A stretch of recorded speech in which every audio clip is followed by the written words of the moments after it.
एक बार एक विमान में एक बहुत ही खूबसूरत महिला ने प्रवेश किया।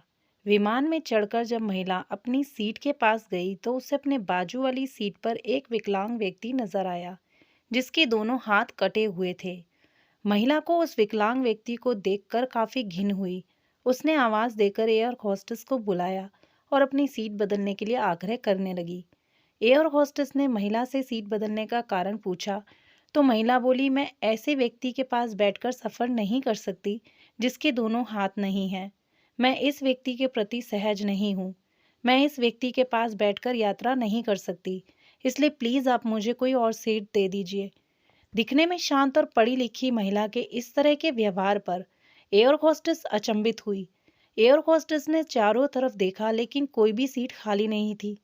एयर होस्टेस ने महिला को कोई भी सीट खाली न होने को कहा और साथ में यह भी आश्वासन दिया कि यात्रियों की सुविधा उनका पहला कार्य है, इसलिए वे कैप्टन से बात करके कुछ न कुछ हल जरूर निकालेगी। इतना कहकर एयर होस्टेस कैप्टन के पास चली गई।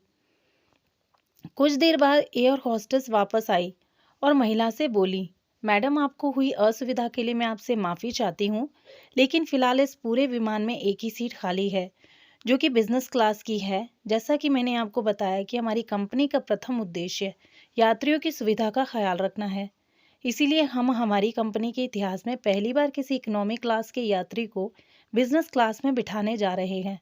एयर होस्टेस की बात सुनकर महिला बहुत खुश हुई और धन्यवाद कहते हुए अपनी सीट से उठने लगी। तभी एयर होस्टेस ने उस विकलांग व्यक्ति की ओर अपने दोनों हाथ बढ़ाते हुए कहा, सर, आपको हो रही असुविधा के लिए मैं आपसे माफ़ी चाहती हूँ, लेकिन हम आपको इकोनॉमी क्लास से बिजनेस क्लास की सीट दे रहे हैं, क्योंकि हम नहीं चाहते कि आप किसी अशिष्ट यति के साथ यात्रा करें। एयर होस्टेस की ये बात सुनकर सभी यात्री एयर होस्टेस के इस निर्णय के लिए ताली बजाने लगे और वह सुंदर महिला अपने इस बर्ताव के लिए नजरें नहीं उठा पा रही थी। तभी वह व्यक्ति अपनी सीट से उठा और बोला, मैं एक भूतपूर्व सैनिक हूँ। कश्मीर में हुए एक मिशन के दौरान मैंने अपने दोनों हाथ खो दिए, लेकिन मुझे हमेशा खुद पर, देश के लिए इस बलिदान पर गर्व होता था। आज जब महिला यात्री की यह बात मैंने सुनी तो मैंने सोचा कि मैंने भी किन लोगों के लिए अपनी जान जोखिम में डाली और अपने हाथ खो दिए। लेकिन जब आज सभी के व्यवहार और सोच को देखा तो मुझे आज खुद पर गर्व महसूस हुआ। इतना कहकर वह यात्री बिजनेस क्लास में चला गया और वह महिला शर्म से पानी पानी हो गई। यह कहानी आपको कैसी लगी कमेंट सेक्शन में ज़रूर बताएं और वीडियो को लाइक और शेयर भी करें। ऐसी और कहानियों के लिए मेरे चैनल को सब्सक्राइब करें। इस कहानी को सुनने के लिए दिल से बहुत बहुत धन्यवाद।